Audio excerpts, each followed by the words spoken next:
Seema news bulletin ముందుగా headlines చూద్దాం. మధ్యాహ్న భోజన పథకాన్ని స్వచ్ఛంద సంస్థలకు ఇవ్వాలనే ఆలోచన మానుకోవాలి సిఐటియు.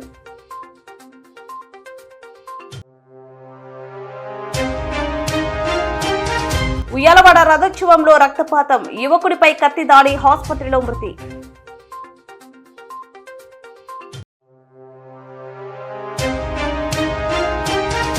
ఎనిమిది గంటల పని దినాన్ని కాపాడుకోవడంకై కార్మిక వర్గం మేడే స్ఫూర్తితో పోరాటానికి సిద్ధమవుదాం సిఐటియు. జనగణనను అతిక్రమిస్తే శిక్ష ఉంటే షెడ్యూల్ కులాల జాబితాలో తమ కులాన్ని నమోదు చేయకపోతే ఆ బాధ్యత ఎవరిదంటూ బుడగ జంగాల ఆందోళన. అంగన్వాడీల సమస్యల పరిష్కారానికి అర్బన్ ఐసిడిఎస్ ముందు ధర్నా.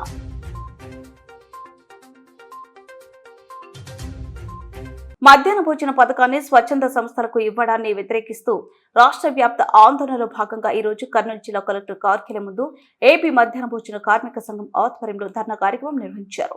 ఈ ధర్నాకు మధ్యాహ్న భోజన కార్మిక సంఘం నగర అధ్యక్షులు లలితమ్మ అధ్యక్షతన జరిగిన ఈ కార్యక్రమాన్ని ఉద్దేశించి సిఐటియు జిల్లా కార్యదర్శి ఎం గోపాల్, సిఐటియు యూనివర్సిటీ కార్యదర్శి ఆర్ నరసింహులు, ఓల్ సిటీ అధ్యక్షులు డి అబ్దుల్ దేశాయ్, సిఐటియు యూనివర్సిటీ ఉపాధ్యక్షులు కె సుధాకరప్ప మాట్లాడారు. మధ్యాహ్న భోజన పథకంలో గత 20 సంవత్సరాల నుండి ఎటువంటి అరమరికలు లేక విద్యార్థులకు వేడివేడి భోజనాన్ని చేసి వడ్డిస్తూ ఎంతో ప్రయాసాలు కోర్చి ఈ పథకాన్ని నిర్వహిస్తున్నారని తెలిపారు. ప్రస్తుత కూటమి ప్రభుత్వం డొక్క సీతమ్మ మధ్యాహ్న భోజన పథకం పేరు తీసుకొచ్చి ఆమె పేరును చెడగొట్టడానికి కూటమి ప్రభుత్వం కంకణం కట్టుకుందని వారు తెలిపారు. స్మార్ట్ కిచెన్ల పేరుతో ఎప్పుడో తెల్లవారుజామున 3 గంటలకు వండిన భోజనాన్ని మధ్యాహ్నం 12 గంటలకు స్కూల్ దగ్గరికి తీసుకొని వచ్చి ఆ భోజనాన్ని విద్యార్థులకు వడ్డిస్తే అది చల్లారిపోయి వాసన వస్తుందని ఆ భోజనాన్ని విద్యార్థులు ఎలా తింటారని వారు ప్రశ్నించారు. గతంలో కర్నూలు జిల్లాలో నవప్రయాస అనే స్వచ్ఛంద సంస్థకు మధ్యాహ్న భోజనాన్ని ఇదే చంద్రబాబు ప్రభుత్వం ఇచ్చిందని వారు వండి విద్యార్థులకు పెట్టిన భోజనం తిని చాలా మంది విద్యార్థులు ఆసుపత్రులు పాలైన సంగతి గుర్తు చేసుకోవాలని, అలాగే కొంతమంది విద్యార్థులకు వాంతులు విరోచనాలు చేసుకుని ఇబ్బంది పడ్డారని, మరికొంతమంది విద్యార్థులు తినక పందులకు వేయడం జరిగిందని, సుప్రీంకోర్టు కూడా స్కూళ్లలోనే వంట చేయాలని చెప్పిన విషయాన్ని గమనించిన ప్రభుత్వం మేలుకొని స్మార్ట్ కిచెన్ ఏర్పాటు చేయాలని ఆలోచన విరమించుకోవాలన్నారు. కార్యక్రమంలో మధ్యాహ్న భోజన కార్మికులు భారతి, ఏస్తరమ్మ, శ్రీరాములు, ప్రభుదాసు, రజియాబి, అఖ్తరునిసా, సునంద, పద్మ, పద్మావతమ్మ, లలితవమ్మ, లీలావతమ్మ, హీరాబాయి, నాగరాజు, పద్మావతి, లక్ష్మీదేవమ్మ, జయలక్ష్మి, పార్వతమ్మ, లలితమ్మ తదితరులు పాల్గొన్నారు. వంటలమ్మలందరూ కూడా ఇంటికి పంపించేసి వాళ్ళందరూ కూడా ఏమి వాళ్ళు ఇంతవరకు చేసిన సేవలంతా కూడా మొత్తం రద్దు చేసుకొని ఇంటికి పోవాలనే పద్ధతుల్లో స్మార్ట్ కిచెన్లు ఏర్పాటు చేస్తున్నారు. దీనివల్ల ఇప్పటికే ఎక్కడైతే స్మార్ట్ కిచెన్లు పెట్టినారో తిరుపతి, విశాఖ, తూర్పుగోదావరి జిల్లాలో ఇక్కడ అంతా కూడా ఆ పిల్లలు అది అన్నం తినడం లేదు. ఎందుకంటే ఎప్పుడో 4 గంటలకు 3 గంటలకు చేస్తే అది మొత్తం కూడా ఈ యొక్క పందుల పెంపకందారులకు ఉపయోగపడతా ఉంది. ఈ రోజు మేము మధ్యాహ్న భోజనం వేడివేడిగా స్కూళ్లలోనే తయారు చేసి మొత్తం కూడా వడ్డిస్తున్నారు. కాబట్టి ఈ పథకం కింద రద్దయితే రాష్ట్రంలో దాదాపు 1000 మంది ఈ పథకం కింద చాలా రోజులు పనిచేస్తున్నారు. ఇది రద్దయితే వాళ్ళు నిరుద్యోగులు కావడమే కాకుండా పిల్లలకు కూడా ఈరోజు మంచి తిండి, వెంటనే రుచికరమైన తిండి కానీ అట్లాగే వెంటనే వండే పద్ధతి లేకుండా సర్ది అన్నం తినాల్సిన పరిస్థితి వస్తుంది.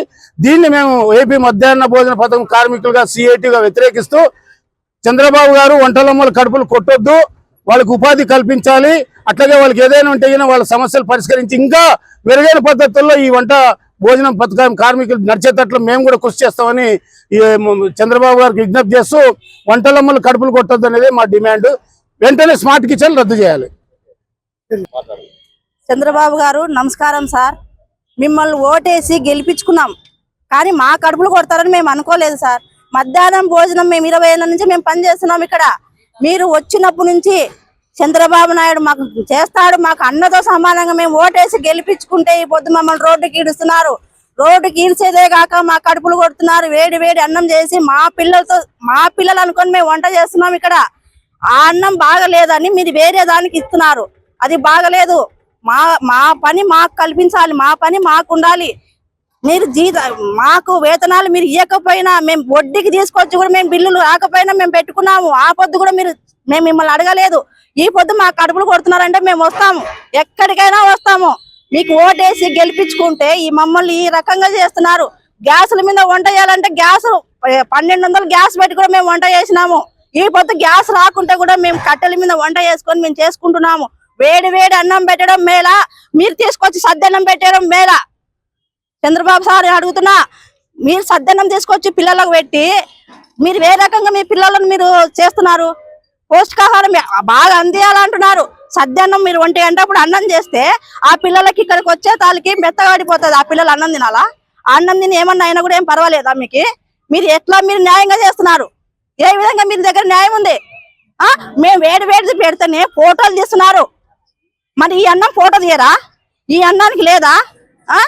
మరి ఎక్కడో వండుకొచ్చిన అన్నం పప్పు 1 గంటకు మీరు కరెంటు పోయి మీద అన్నం చేస్తే పిల్లలు ఏం కావాలా? పసిపిల్లలు ఆ పసిపిల్లలు ఏం కావాలి? ఆ పసిపిల్లలకు మేము వంట చేసి పెడుతున్నాం. కానీ మీరు ఎందుకు మమ్మల్ని ఎందుకు తీసేయాలనుకుంటున్నారు? మా కడుపులు ఎందుకు కొట్టాలనుకుంటున్నారు? ఎన్ని కోట్లు మీరు తీసుకున్నారు అక్కడ? ఎందుకు ఇది అప్ప చెప్తున్నారు మీరు అక్కడ? ఎందుకు మీరు తీస్తున్నారు? కడుపులు ఎందుకు కొడుతున్నారు? ఇంకా మాకు మేలు చేస్తారు మీరు, మాకు వస్తే మీరు ఇంకా చేస్తారు. కర్నూలు జిల్లా ఓర్వకలు మండలం ఉయ్యాలవాడలో జరిగిన రథోత్సవం ఘర్షణకు వేదికగా మారింది. చిన్న గొడవగా ప్రారంభమైన వివాదం తీవ్ర రూపం దాల్చి ఒక యువకుడి ప్రాణాలను బలికొంది. పోలీసులు తెలిపిన వివరాల ప్రకారం గ్రామంలో జరుగుతున్న తిరునాళ్ల సందర్భంగా గురువారం రాత్రి రథోత్సవం నిర్వహించారు. వేడుకల్లో పాల్గొన్న వంశీ, మధు అనే యువకుల మధ్య మాటల తగాదా చోటు చేసుకుంది. పరిస్థితి ఉధృతంగా మారడంతో మధు సోదరుడు వడ్డే మనోజ్ ఇద్దరిని మందలించి గొడవ ఆపాడు. అనంతరం తన తమ్ముడు మధును ఇంటికి తీసుకువెళ్లాడు. అయితే ఈ వివాదాన్ని మనసులో పెట్టుకున్న వంశీ తన కుటుంబ సభ్యులతో కలిసి మనోజ్ ఇంటికి వెళ్లి మరోసారి గొడవకు దిగాడు. ఈ క్రమంలో అతను తన వెంట తీసుకొచ్చిన కత్తితో మనోజ్ పై దాడి చేస్తున్నట్టు పోలీసులు తెలిపారు. తీవ్రంగా గాయపడిన మనోజ్ ను కుటుంబ సభ్యులు వెంటనే కర్నూలు ప్రభుత్వ ఆసుపత్రికి తరలించగా చికిత్స పొందుతూ ఆయన మృతి చెందినట్లు వైద్యులు నిర్ధారించారు.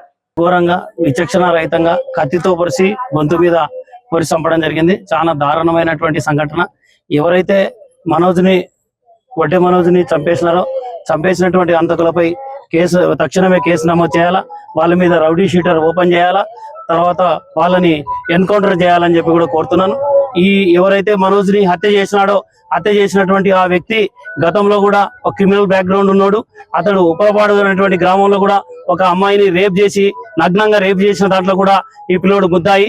అదే విధంగా ఈ మనోజ్ను కూడా అతి ఘోరంగా కిరాతకంగా కత్తితో గొంతు మీద పొడిచి రక్తం వచ్చేటట్టుగా ఏకంగా చంపేయడం జరిగింది.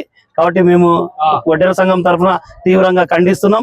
హంతకుడిపై ఖచ్చితంగా కేసు నమోదు చేయాలి, వారి మీద రౌడీ షీటర్ ఓపెన్ చేయాలి, కర్నూలు జిల్లా బహిష్కరణ చేయాలి, అవసరమైతే పోలీసులు ఎన్కౌంటర్ చేయాలని చెప్పి కూడా మేము సంఘం తరఫున డిమాండ్ చేస్తున్నాం. ఎందుకంటే చిన్నపాటి వెంకటేశ్వర స్వామి తిరునాళ సంబరంగా జరుగుతుంటే చిన్నపాటి ఘర్షణ కోసమే వాడు కత్తితో పొరచడం అనేటువంటిది చాలా ఘోరమైన విషయం. ఉయ్యాలవాడ గ్రామంలో ఎప్పుడు ఇలాంటి సంస్కృతి లేదు. హత్య రాజకీయాలకు మొదటిసారిని వాళ్ళు తెరదీశారు. కాబట్టి ఘోరమైనటువంటి సంఘటన, దారుణమైనటువంటి సంఘటన, చాలా ఘోరమైనటువంటి సంఘటనగా మేము భావిస్తున్నాం. కాబట్టి ఖచ్చితంగా మనోజ్ కుమార్ని హత్య చేసినటువంటి వారిపై కేసు నమోదు చేయాలా, అవసరమైతే పోలీసులు వారిని ఎన్కౌంటర్ చేయాలా, జిల్లా బహిష్కరణ చేయాలా, రౌడీ షీట్ కూడా ఓపెన్ చేయాలా. ఇట్లాంటి వాళ్ళు గ్రామాల్లో ఉండడానికి కూడా అర్హులు కాదు. ఎందుకంటే గతంలో వాడు అనేక దోపిడీలకు దౌర్జన్యాలకు కూడా పాల్పన్నాడని చెప్పి తెలుస్తుంది. కాబట్టి పోలీసులు ఖచ్చితంగా తక్షణం కఠినమైనటువంటి చర్యలు తీసుకోవాలని చెప్పి కూడా కోరుతున్నాం. కాబట్టి ప్రభుత్వం ఈ విషయాన్ని సీరియస్ గా వచ్చుకున్నాక కూర్చొని ప్రశాంతంగా మాట్లాడుతున్నాం సార్. వచ్చి చంపేసినాడు సార్, ఎత్తుకుపోయి కరెంటు బంద్ చేసి ఆఫ్ చేసి ఎత్తుకుపోయి ఇద్దరు మేడ పొడి చేసినారు సార్. నా మోగుంది కూర్చున్నోని గుంజుకుపోయి పొడి చేసినారు సార్. నేను అడ్డం పోయింటే నన్ను కానీ దొబ్బి పాడేసినారు, నన్ను కానీ అన్నారు సార్. ఎందుకు చంపినా నాకు తెలియదు సార్, ఊకనే చంపినారు సార్. గొడవ పెట్టుకొని కావాల్సుకొని గొడవ పట్టుకొని చంపేసినారు సార్. డీజే గాడ డాన్స్ చేసుకుంటా పిల్లలు కొంచెం అరుచుకున్నారంటే మా పిల్లని మిందోలుకొచ్చుకున్నా వాడు లైట్ ఆర్పి కత్తితో కొట్టి చంపినాడు సార్. అంతే సార్, వాడి పండు 140 సంవత్సరాల క్రితం కార్మికులు పోరాడి సాధించుకున్న 8 గంటల పనిదినాన్ని కాపాడుకోవాల్సిన బాధ్యత కార్మిక వర్గంపై ఉందని, మేడే స్ఫూర్తితో కార్మిక వర్గం పెద్ద ఎత్తున పోరాటాలకు సిద్ధం కావాలని సిఐటియు న్యూసిటీ ప్రధాన కార్యదర్శి ఆర్ నరసింహులు పిలుపునిచ్చారు. షరీఫ్ నగర్ ఐటీసీ హమాలీ యూనియన్ కార్మికులు జనరల్ బాడీ సమావేశం ఎస్ భాష అధ్యక్షతన జరిగింది. ఈ సమావేశానికి ముఖ్య అతిథులుగా సిఐటియు న్యూసిటీ ప్రధాన కార్యదర్శి ఆర్ నరసింహులు, ఉపాధ్యక్షులు కె సుధాకరప్ప హాజరై కార్మికులను ఉద్దేశించి మాట్లాడుతూ 140 సంవత్సరాల క్రితం అమెరికా దేశంలోని చికాగో నగరంలో 1886లో కార్మికులు పెద్ద ఎత్తున పోరాటం చేసి అనేక మంది తమ రక్తాన్ని చిందించి ఎందరో ప్రాణత్యాగాలు చేసి హక్కులను సాధించారన్నారు. కార్యక్రమంలో సుబ్బారెడ్డి, నాగేంద్ర, లక్ష్మణ, రాజు మొదలగు వారు హాజరయ్యారు. అట్లే ఇంటి స్థలం లేకుండా కనుక మనకు స్థలం లేని వాళ్ళకి సాగు చేయాలా, ఇల్లు కట్టియాలా అని ఉంటుంది. మనం పనిచేస్తున్న రోజు కూడా రోజు పనిచేసి ఈ మోకాళ్ళు, మన భుజాలు ఇవన్నీ కూడా నొప్పులు వచ్చేసి రాత్రి అయితేనే మనం ఇంటి దగ్గర చాలా ఇబ్బంది పడే పరిస్థితి ఉంటుంది. మందులు వేసుకొని పనులకు వచ్చే పరిస్థితి ఉంటుంది. కాబట్టి 50 సంవత్సరాలు వయసు వచ్చేలోగా మెత్తబడిపోతాడు కార్మికుడు. కాబట్టి ఆయనకు పెన్షన్ ఇవ్వాలా, ప్రతి నెల 10,000 అంటున్నాం మనం. ఆ రకంగా సంక్షేమ బోర్డు వస్తే అట్లా పెన్షన్ కూడా ఇవ్వడానికి అవకాశం ఉంటుంది. పెన్షన్ ఇవ్వడానికి అవకాశం ఉంటుంది. మనకు మన యోగక్షేమాలు పెన్షన్ ఉంటుంది, ఈఎస్ఐ అమలవుతుంది, మనకు ఇల్లు, స్థలము, మన పిల్లల స్కాలర్షిప్, ఇట్లా సంక్షేమ బోర్డు రావడం ద్వారా మనకు ఇవన్నీ రావడానికి అవకాశం ఉంటుంది. అందుకనే ప్రభుత్వాన్ని చాలాసార్లు అడుగుతున్నా, మొద్దు నిద్రపోతుంది ప్రభుత్వం, మొద్దు నిద్రపోతున్న ప్రభుత్వాన్ని నిద్ర లేపాలా, దాన్ని ముళ్ళు బరతో కూర్చాలా. అంటే అది మొద్దు మనం మొద్దు నిద్రపోతున్నామని ఏం చేస్తాం, వాళ్ళు ఎందుకు కూడా ముందుకు పోకుంటే చేయండి ఏం చేస్తాం, ముందు బరతో కూర్చుని ముందుకు విచారణ పోయేటట్లే చేస్తాం. అట్లా ప్రభుత్వాన్ని కూడా మన పోరాటాల ద్వారా ఖచ్చితంగా ఈ ప్రభుత్వాన్ని కదిలించాలా. మన కార్మికులకు సంక్షేమ బోర్డు రావాలి, వచ్చేంత వరకు మనం పోరాటం కొనసాగించాలా. ఒకసారి ఎప్పుడో చేసి అట్లా వదిలేసేలా కాకుండా కంటిన్యూగా అది వచ్చేంత వరకు మన కార్మికులకు మనం చేయాలా. అట్లా మన కార్మికుల కూలి రేటు విషయం కూడా యజమానులు కూడా తక్కువ రేటు ఇస్తున్నారు. తక్కువ రేటు అంటే మనమేమో గిట్టుబాటు రావడం. పెరిగిన ధరలు చూస్తే విపరీతంగా నిత్యావసర వస్తువులన్నీ పెరిగిపోతున్నాయి. గ్యాస్ కానీ, మనం తీసుకునే బియ్యం బ్యాళ్ళు కానీ, ఇట్లా అన్ని సరుకులన్నీ కూడా విపరీతంగా పెరిగిపోతున్నాయి. కానీ పెరిగిన ధరకు అనుగుణంగా మన కూలి రేట్లు పెంచడం లేదు. కాబట్టి దానికి అనుగుణంగా కూలి రేట్లు కూడా పెంచే విధంగా ఆ సంక్షేమ బోర్డులో నిర్ణయం చేయాలా, అట్లాంటి ఉత్తర్వులు ఇవ్వాలా అనే దానికోసం మనం అక్కడ రాష్ట్ర మహాసభలో అందరూ కూడా నిర్ణయం చేసి ఒక తీర్మానం చేశారు. సంక్షేమ బోర్డు సాధన కోసం అది వచ్చేంత వరకు మనం పోరాటం చేయాలా అనే దానికి మన సంక్షేమ బోర్డు కోసం తీర్మానం చేయడం జరిగింది. అట్లా అన్ని రంగాలకు సంబంధించిన కార్మికులకు కూడా అన్ని సమస్యల పైన కూడా తీర్మానం చేయడం జరిగింది. ఈ సమస్యల పైన మన పోరాటం కేవలం మన ఒక్కరమే కాకుండా అందరూ కలిసి, అన్ని రకాల కార్మికులు కలిసి ఐక్య పోరాటాలు చేయాలని పిలిపించినారు. ఐక్య పోరాటం అంటే మనం కొంతమంది ఉంటాం అనుకో, మనకు మిగతా కార్మికులు అంటే మనం దండిగా అవుతాం. అంటే బలంగా తయారై బలంగా దుద్దాల గవర్నమెంట్ని మనం మన హక్కులు సాధించుకోవడానికి అన్ని రకాల కార్మికులు కలిసి పోరాటం చేయాలి మనము అని ఐక్య పోరాటాలు కూడా చేయాలని పిలిపించింది మనకు. అంటే ఎవరు చేసినా మనం వాళ్ళకి చేసి ప్రభుత్వానికి మనం ఖచ్చితంగా మెడలు వంచాలా, ప్రభుత్వం మెడలు వంచి మన హక్కులు సాధించుకోవాలనే దాన్ని మనం మహాసభలు తీర్మానం చేయడం జరిగింది. కాబట్టి రాబోయే రోజుల్లో మనం పోరాటానికి పిలిపిస్తారు. ఈలోగా మనకు ముందరనే ఫస్ట్ మేడే కార్యక్రమం వచ్చింది. మనకు 1వ తారీఖున మనం ప్రతి సంవత్సరం మేడే దినోత్సవం సందర్భంగా జెండా ఎగరేసుకొని మనం మీటింగ్ జరుపుకొని మన హక్కుల గురించి మాట్లాడుకుంటాం. కానీ ప్రపంచంలో ఏదైనా పండగ అందరూ చేసుకునే పండగ ఉందంటే అది మేడే ఒక్కటే. మేడే పండగ ప్రపంచమంతా చేసుకుంటారు. మనం ఈరోజు హిందువులు కానీ, ముస్లింలు కానీ, క్రైస్తవులు కానీ చేసుకునే పండగ కొందరే కొన్ని దేశాల్లోనే జరుగుతుంటాయి, కొన్ని రాష్ట్రాల్లోనే జరుగుతుంటాయి. కానీ ప్రపంచం మొత్తం చేసుకునే పండగ ఏదైనా అంటే అది మన మేడే కార్మిక దినోత్సవమే. కాబట్టి ఇట్లాంటి మేడేని మనమంతా కూడా కార్మిక వర్గంగా ఐక్యంగా రాబోయే రోజుల్లో మా హక్కులు, మా లేబర్ కోడ్స్, ఇప్పుడు ఈరోజు లేబర్ కోడ్స్ తీసుకొచ్చి మా హక్కులు హరిస్తున్నారు. కాబట్టి ఖబర్దార్ బిడ్డ అని హెచ్చరిక చేయాలా. పాత చట్టాలు ఏవైతున్నాయో అవే అమలు చేయాలా. తిరిగిన కొత్త చట్టాలు అమలు చేస్తే ఊరుకోమని మనం పెద్ద ఎత్తున పోరాటం చేసినట్ల వాళ్లకు తెలిసేలాగా మనం అందుకని మేడే 1వ తారీఖున ఉదయం అంతా కూడా జెండాలు ఎగరేసుకొని మనం సాయంత్రం 5వ బస్ స్టాండ్ లో ఒక పెద్ద మీటింగ్ పెట్టి ఆ మీటింగ్ లో అక్కడ ఉన్నటువంటి నాయకులు మొత్తం అంతా కూడా ఏరులై పారింది. ఏరులంటే ఒక చిన్న కాలువ మాదిరి ఘట్టం అంటే ఎంతమంది ఉండాలి అప్పటికి. ఆ కాలువలో ఏం చేసినాడు, ఒక కార్మికుడు తీసి తన చొక్కాను తీసి ఆ ఎర్ర రక్తంలో ముంచేసి ఇదే మా జెండా. కాబట్టి ఈ జెండాను స్ఫూర్తిగా తీసుకొని మాకు 8 గంటల పనిదినం ఖచ్చితంగా కావాలన్న పద్ధతిలో చెప్తే ఆ రోజు ఆ ప్రభుత్వం ఒప్పుకైంది. మీకు 8 గంటల పనిదినం అమలు చేస్తామని చెప్పి. అందుకోసం అప్పుడు పుట్టిన జెండా ఇప్పుడు వరకు కూడా ఈ ఎర్ర జెండా ఉంది. అందుకోసం ఈ ఎర్ర జెండా అనేది చాలా పవిత్రమైనది. 20వ జిల్లాను మనం ఎగరేసుకున్నాం, 1వ తేదీ ఎగరేసుకున్నాం. కాబట్టి దీనికి సంబంధించిన అంశాలకు సంబంధించి 1వ తేదీ ఉదయం 7 గంటలకి మనం అందరూ ఎగరేసుకోవాలా. ఆ లోపల మనం ఒక 2 రోజుల ముందే జెండాలు, తర్వాత ఈ తోరణాలు మనం ఇవన్నీ తీసుకొచ్చుకొని కలర్లు కొట్టుకొని మొత్తం 1వ తేదీ ఉదయం 7 గంట రెడీ చేసుకోవాలి. అట్లాగే మన బ్యానర్ ఒకటి రాపించుకోవాలా. మనం బ్యానర్ ర్యాలీలో పట్టుకోవాలా. ఉదయం పూట జెండా ఆవిష్కరణలో 9 లోపల ఎగరేసేయాలా.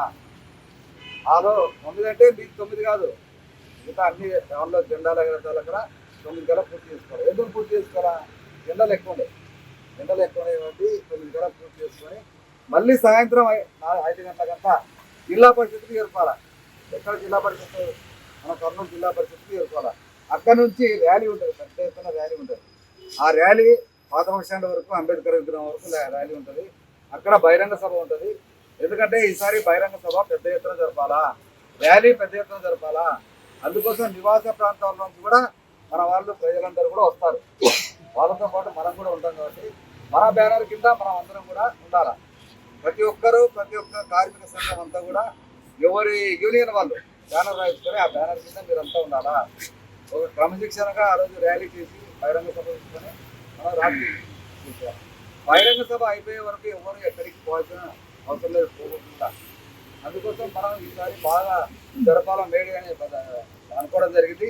దాని ప్రకారం మీరు 1వ తేదీ ఈ జెండా ఆవిష్కరణ చేసి సాయంత్రం కూడా జిల్లా పరిషత్ నుండి జరిగే ర్యాలీ బహిరంగ సభలో మీరందరూ కూడా పెద్ద ఎత్తున పాల్గొనాలని చెప్తూ, ప్రభుత్వం నిర్వహిస్తున్న జనగణనలో దానిని అతిక్రమిస్తే శిక్షణ ఉంటుందని ప్రభుత్వాలు తెలియజేస్తున్నాయని, షెడ్యూల్ కులాలు జాబితాలో తమ కులాన్ని నమోదు చేయకపోతే శిక్ష ఎవరికి వేస్తారు, ఆ బాధ్యత ఎవరిదంటూ బుడగ జంగాలు శుక్రవారం కర్నూలు కలెక్టరేట్ కార్యాలయం ముందు ధర్నా నిర్వహించారు. కార్యక్రమాన్ని ఉద్దేశించి ఆంధ్రప్రదేశ్ బేడా బుడగ జంగం సంక్షేమ సంఘం రాష్ట్ర అధ్యక్షులు తూర్పాటి మనోహర్ మాట్లాడుతూ 1981, 1991, 2001, 2011 సంవత్సరాల్లో సెంట్రల్ గవర్నమెంట్ ఆధ్వర్యంలో నిర్వహించిన రిజిస్టర్ జనరల్ ఆఫ్ ఇండియా సర్వేలో బేడా బుడగ జంగం కుల షెడ్యూల్ కులాల జాబితాలోని నమోదు చేయబడిందని, అందుకు సంబంధించిన జనాభా గణాంకాలు కూడా మా వద్ద ఉన్నాయన్నారు. అలాగే ఆంధ్రప్రదేశ్ ప్రభుత్వం 2023లో నిర్వహించిన కుల గణనలో కూడా బేడ బుడగ జంగం కులం పేరుతోనే మా జనాభా నమోదైందన్నారు. ఆంధ్రప్రదేశ్ రాష్ట్రంలో బేడ బుడగ జంగం కులానికి చెందిన ప్రజలు వాస్తవంగా ఉన్నారా లేదా అనే విషయాన్ని నిర్ధారించుకునేందుకు జేసీ శర్మ కమిషన్ ను ప్రత్యేకంగా నియమిస్తే ఆ కమిషన్ తన నివేదికలో ఈ కులానికి చెందిన ప్రజలు రాష్ట్రంలో నివసిస్తున్నారని, వారు షెడ్యూల్ కులాలు జాబితాలోకి వస్తారని స్పష్టంగా పేర్కొందారు. అయినా సరే ఇప్పటికే తేల్చకపోవడం బేడ బుడగ జంగాల జీవించే హక్కును తీసివేయడమే అన్నారు. ఈ కార్యక్రమంలో మహిళా నాయకులు రేవల్లి, వరలక్ష్మి, వై సాయి లక్ష్మమ్మ, కొండపల్లి కాసిం, గిరి, తూరుపాటి రాఘవేంద్ర, సిరిగిరి, జమ్మన్న, బి జమ్మయ్య, రమణయ్య, వెంకటస్వామి మొదలగు వారు పాల్గొన్నారు.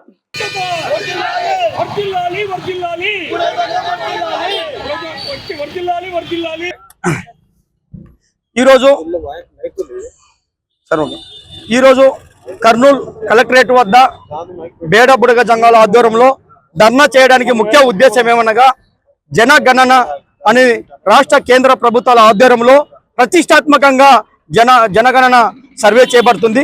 దీన్ని ఉల్లంఘిస్తే శిక్షార్హులు అని చెప్పి ప్రభుత్వం అనౌన్స్మెంట్ చేస్తుంది. మరి అదే విధంగా అదే ప్రభుత్వానికి మేము డిమాండ్ చేస్తున్నాం, మేము కోరుతున్నాం. బేడ బుడగ జంగం షెడ్యూల్ కులాల్లో జాబితాలో ఇదే ఓఆర్జే అంటే register general of India census జనాభా సెన్సెస్ సర్వే వాళ్ళు న్యూఢిల్లీ వాళ్ళు కూడా 1981, 91, 2001, 2011లో కూడా ఉమ్మడి ఆంధ్రప్రదేశ్ నందు బేడ బుడగ జంగం కులాన్ని షెడ్యూల్ కులాల జాబితాలోనే నమోదు చేసి జనాభా సేకరించడం జరిగింది. ఆ జనాభా పర్టికులర్స్ కూడా ఓఆర్జే ఇక్కడ ఉంది. మరి ఈ రోజు అదే ఓఆర్జే జనాభా సెన్సెస్ చేస్తున్న వాళ్ళు ఈ రోజు జనగణన షెడ్యూల్ కులాల్లో బేడ బుడగ జంగం కులాన్ని జనగణనలో నమోదు లేకపోవడం చాలా బాధాకరమైన విషయం. మరి దీనికి ఎవరు శిక్షార్హులు అని చెప్పి నేను ప్రభుత్వానికి డిమాండ్ చేస్తున్నాను. జనగణన ఉల్లంఘిస్తే శిక్షార్హులు అన్నప్పుడు మరి ఆ కులంలో షెడ్యూల్ కులాల్లో బేడ బుడగ జంగం కులాన్ని తొలగిస్తే దీనికి ఎవరు శిక్షార్హులు? ఇది ప్రభుత్వమే, రాష్ట్ర కేంద్ర ప్రభుత్వాలు దీనికి సమాధానం చెప్పాలని చెప్పి మేము కోరుతున్నాం. ఎందుకనగా 18 ఏళ్ల నుంచి కుల పునాది పైన మాదైన శైలిలో ఎన్నో పోరాటాలు చేశాం, ఎన్నో ధర్నాలు చేశాం, ఎన్నో రస్తారోకులు చేశాం. ప్రభుత్వం ఇప్పుడు గౌరవ ముఖ్యమంత్రి నారా చంద్రబాబు నాయుడు గారే ప్రతిపక్షంలో ఎత్తనేమి పాలక పక్షంలో ఎత్తనేమి 2019లో గౌరవ జేసీ శర్మ కమిషన్ 1 మ్యాన్ కమిషన్ ఏర్పాటు చేశాడు. ఆంధ్రప్రదేశ్లో బుడగ జంగాలు ఉన్నారా లేరా అనేది నిర్ధారణ చేయడానికే వేశారు. ఆ కమిషన్ నివేదిక కూడా ఆంధ్రప్రదేశ్లో బుడగ జంగాలు ఉన్నారని చెప్పారు. ఇదే కర్నూలు జిల్లా కలెక్టర్ గారు, సాక్షాత్ కలెక్టర్ గారు, ఇప్పుడున్న సిఎస్ గారు సాయి ప్రసాద్ గారు కూడా ఉన్నప్పుడు 2003లో ఒక స్క్రూటినీ కమిటీ ఏర్పాటు చేసి ఈ బుడగ జంగాలు అనే వాళ్ళు కర్నూలు జిల్లాలో ఉండరంటున్నారు, వీరు మళ్ళీ ఈ ప్రాంతానికి చెందిన వారా లేదా తెలంగాణ నుంచి వలస వచ్చారని చెప్పి ఒక స్క్రూటినీ కమిటీ వేసినప్పుడు కూడా మా పూర్వీకులు మా తాతలు తెలంగాణ నుంచి వలస వచ్చినారగా గుర్తించినాకనే మాకు బుడగ జంగం ఎస్ సర్టిఫికేట్ ఇవ్వడం జరిగింది. మరి ఇట కేంద్రం నుంచి అయితేనేమి ఇట రాష్ట్రం నుంచి అయితేనేమి 1976 గజెట్ సోషల్ షెడ్యూల్ కులాల గజెట్ లో కూడా సీరియల్ నెంబర్ 9 నందు బేడబుడజం కులం ఉంది. అదేవిధంగా ఊషా మేరా, లోకూరు, శ్రీరామచంద్ర షెడ్యూల్ కులాల సర్వే చేసేటప్పుడు కూడా ఎక్కడ ప్రాంతీయ తత్వం చూపించలేదు. అదేవిధంగా జనాభా సెన్సెస్ చేసేటప్పుడు కూడా 1981, 91, 2001, 2011 కేంద్ర సర్వేలో కూడా బేడబుడజంగాని ఆంధ్రప్రదేశ్ లో షెడ్యూల్ కులాలనే నమోదు చేశారు. మరి ఇప్పుడు చేసే సర్వేలో మా కులం పేరు లేకపోవడం దీనికి ఆంతర్యం ఏమిటి? దీనివల్ల మాకు మీరే చెప్తారు. అసెంబ్లీలో 3 సార్లు తీర్మానమైంది, కేబినెట్ లో తీర్మానం అవుతుంది, కేంద్రంలో ఓఆర్జేలో మీరు చేసే జనాభా చేస్తున్నటువంటి ఓఆర్జే రిజిస్టర్ జనరల్ ఆఫ్ ఇండియాలో సెన్సెస్ లోనే మరి ప్రాబ్లం ఉంది. మీరే అంటున్నారు బుడగ జంగాల జనాభా ఆంధ్రప్రదేశ్ లో లేరు, మా రికార్డులు లేదంటున్నారు కదా. మరి ఇప్పుడు చేస్తున్న మీ రికార్డులో మా కులం పేరు లేకపోతే ఏ విధంగా మా కులాన్ని నిర్ధారణ చేయగలుగుతాం? ఏ విధంగా మీరు ఐడెంటిఫై చేయగలుగుతారు? ఇది లోపం మీది కాదా? మరి షెడ్యూల్ కులాలు ఉండే కులానికి న్యాయం చేయలేకపోవడం దుర్మార్గమైనది కాదా? పాలకులారా, ప్రభుత్వం అధికారులారా గమనించండి. ఒకరు ఎవరో తప్పు చిన్న సామాన్యులు చేస్తారేమో శిక్షార్హులు అంటున్నారు, మీరు దాన్ని ఉల్లంఘిస్తే మీకు శిక్షార్హులు కారా?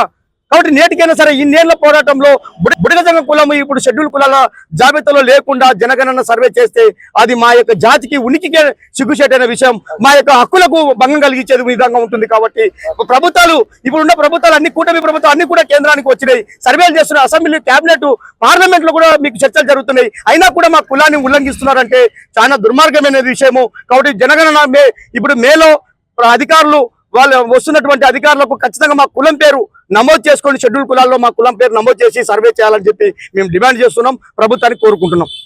నా పేరు తూర్పాటి మనోహర్, బేడా బుడగ జంగం రాష్ట్ర అధ్యక్షుడు. అంగన్వాడీ యూనియన్ల రాష్ట్ర కమిటీల పిలుపు మేరకు అంగన్వాడీలు కర్నూలు అర్బన్ ఐసిడిఎస్ కార్యాలయం ముందు ధర్నా నిర్వహించారు.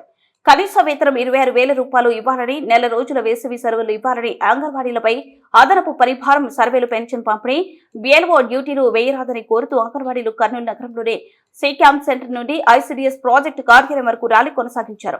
అంగన్వాడీ వర్కర్స్ యూనియన్ జిల్లా అధ్యక్షులు బాలదర్గమ్మ చౌడేశ్వరి అధ్యక్షతన జరిగిన ఈ ధర్నాను ఉద్దేశించి అంగన్వాడీ రాష్ట్ర అధ్యక్షులు లలితమ్మ, సిఐటి జిల్లా కార్యదర్శి గోపాల్ మాట్లాడుతూ, గతంలో ప్రతిపక్షంలో ఉన్నప్పుడు చంద్రబాబు నాయుడు మొదలుకొని లోకేష్ మరియు నేడున్న మంత్రులు, ఎమ్మెల్యేలు అంగన్వాడీలకు తమ ప్రభుత్వం అధికారంలోకి వచ్చిన వెంటనే జీతాలు పెంచుతామన్న మాట ఇచ్చి మాట తప్పారన్నారు.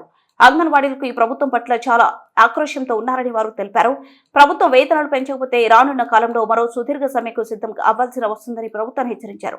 అనంతరం సిఐటి యూనివర్సిటీ ప్రధాన కార్యదర్శి ఆర్ నరసింహ, ఉపాధ్యక్షుడు కె సుధాకర్, అంగన్వాడీ నగర నాయకులు మొహమ్మద్ రఫీ పాల్గొని ప్రసంగించారు. కార్యక్రమంలో అంగన్వాడీ నాయకులు నాగమణి, విజయ, మంజుల తదితరులు పాల్గొన్నారు.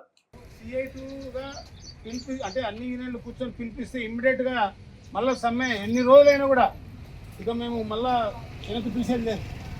అంటే మనం కూడా ఏమంటే ఈ ప్రభుత్వం చాలా దుర్మార్గమైన ప్రభుత్వం ఉంది. చాలా నేను ఎందుకు చెప్తున్నానంటే ఈ మాట, మనం పోయినోడు మంచోడు అవుతాడు, ఉన్నవాడు చెడ్డోడు అవుతాడు. ఉన్నవాడు పోయినోడు మంచోడు అయితే ఉన్నాడు. అంతకుముందు ఏం చేసినాం, ఈ జగన్ చాలా మొండివాడు, చలని మనకి 42 రోజులు సమ్మె చేసినా ఏం మాట లేదనుకున్నాం. ఇప్పుడు ఈయన ఆ 42 రోజుల సమ్మె మాట ఇచ్చి మాట తప్పి కూడా ఈరోజు ఏమాత్రం పట్టించుకోకుండా ఇంకా దీన్ని ఎట్లా నిర్వీర్యం చేయాలని ఈరోజు మీకు తెలిసిన లేదో చెప్తున్నాం. తెలుగుదేశం పార్టీ యొక్క అంగన్వాడీ ఇది పెట్టి మనల్ని విచ్ఛిన్నం చేయాలని చూస్తున్నారు. ఇది లోన కుట్ర జరుగుతూ ఉంది. వాళ్ళ ఎమ్మెల్యేలు, వాళ్ళ ఎంపీలతోన, వాళ్ళ యొక్క మండలాధ్యక్షులతో కూర్చొని మీరు ఎటు తిరిగి కూడా ఈ ఏదైతే సిఐటు, ఏటీసీ అనుబంధ సంఘాలు ఉండే అంగన్వాడీలని ఏ పద్ధతులైనా తీర్చాలి. మీరు మన ప్రభుత్వానికి చాలా ఆటంకం కలిగిస్తున్నారు అంగన్వాడీలు. అంటే లక్షలాది మంది వస్తున్నారు ధర్నాలకి. కాబట్టి మీరు ఎటు తిరిగి కూడా మీ యొక్క పవర్ను ఉపయోగించుకొని, ఏది అధికార పవర్ను ఉపయోగించుకొని పోలీసులను అడ్డ పెట్టుకుంటావా, వాళ్ళ ఇంటికి పోయి బెదిరిస్తావా, ఏం చేసినా కూడా వాళ్ళని నిర్ణయం చేసి మన సంఘాన్ని బలపెట్టింది. అది అయ్యే సమస్య కాదు. అట్లా కాదు, అట్లా అంగన్వాడీలు మోసపోవడానికి ఎవరు సిద్ధంగా లేరు. ఏది ఈ అధికార పార్టీ యొక్క పెట్టే దాంట్లో చేరితే మనం మన చెట్టును మనం నీడ ఇచ్చే చెట్టును మనం నరుక్కున్నట్టు అవుతుంది.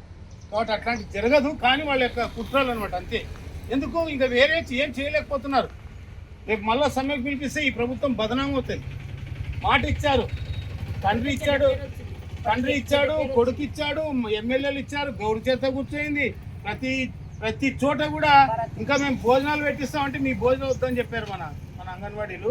మేము భోజనాలు పెట్టిస్తాం మీ భోజనాలు వద్దు సార్, మా వంటలు మేము వండుకుంటున్నాం, మా టిఫిన్ క్యారెల్ మేము తింటున్నాం, మీ భోజనాలు అయితే వద్దు, మీరు ప్రభుత్వం వచ్చినప్పుడు మాకు న్యాయం చేయని చెప్పినారు. అందరూ అదే మాట అంటున్నారు, భోజనాలు పెట్టిస్తాం, మీకు అది చేస్తాం ఇది చేస్తాం అంటే భోజనాలు మాత్రం వద్దు, మాకు వచ్చిన తర్వాత మీరు న్యాయం చేయమంటే ఇప్పుడు న్యాయం చేస్తున్నారా?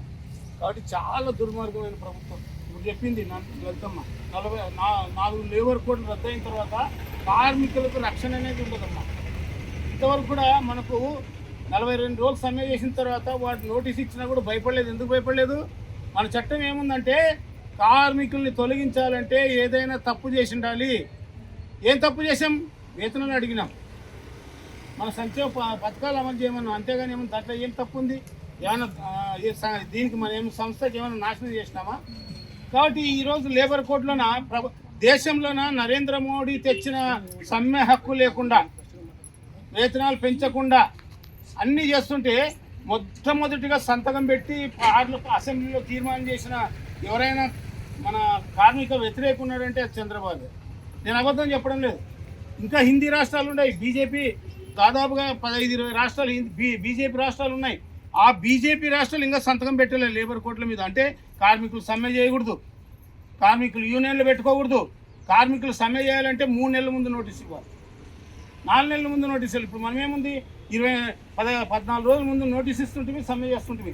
ఇప్పుడు లేబర్ కోడ్ వచ్చిన తర్వాత ఏం తెలిసినా మీకు ఆలగడ్డ మాజీ ఎమ్మెల్యే భూమా శోభనాగిరెడ్డి వర్ధంతి సందర్భంగా కర్నూలు నగరంలో మంచు మనోజ్ ఫ్యాన్స్ అన్నదాన కార్యక్రమాన్ని నిర్వహించారు. ప్రతి ఏటా ఈ కార్యక్రమాన్ని నిర్వహిస్తున్నామని వారు తెలియజేశారు.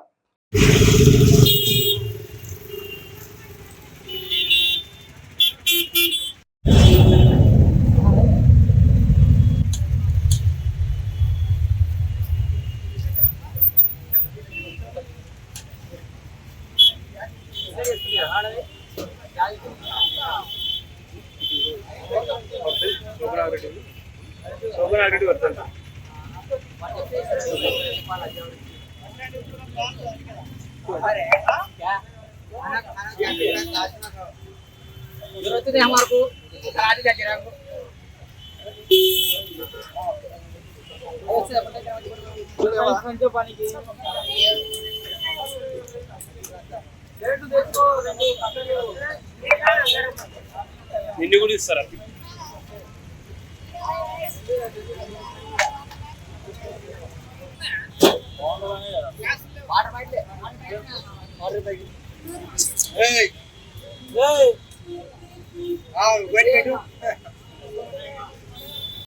నమస్కారం అండి.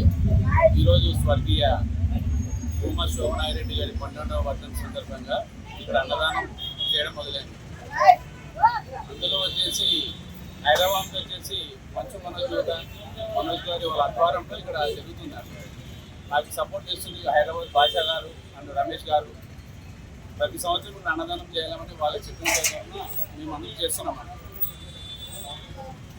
మరియు స్టేట్లో ప్రతి ఒక్క ఊర్లో కూడా మంచు మనోజ్తో ప్రతి ఒక్కరూ అన్నదానం చేస్తున్నాం. ఈరోజు అన్న మనోజ్ అన్న ఆదేశాల మేరకు మేము ఇక్కడ చేయడం అయినది. ఇంతకుముందు కర్నూలులో మోక్షిణ ఆర్గన్ తరఫున బ్లడ్ బ్యాంక్ పెడితే మనోజ్ అన్న స్వయంగా వచ్చి ఇక్కడ బ్లడ్ ప్రోగ్రామ్ చేశాడు. ఎందుకంటే బాలకృష్ణ ఫ్యాన్స్ అంటే మనోజ్ అన్న ఫ్యాన్స్ కంబైన్ ఉండి ఇక్కడ చేస్తున్నారు. సందర్భంగా అన్నదానం కార్యక్రమం జరుగుతున్నాము.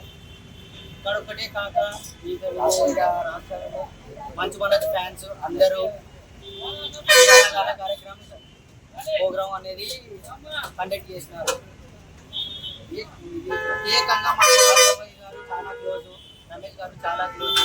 వాళ్ళు చెప్పడం వల్ల, వాళ్ళు సపోర్ట్ చేయడం వల్ల ప్రతి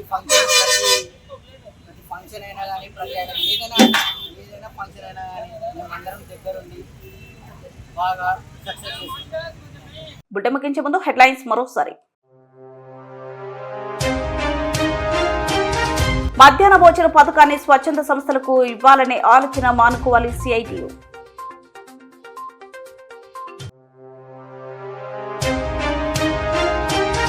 ఉయ్యాలవాడ రథోత్సవంలో రక్తపాతం, యువకుడిపై కత్తి దాడి, ఆసుపత్రిలో మృతి.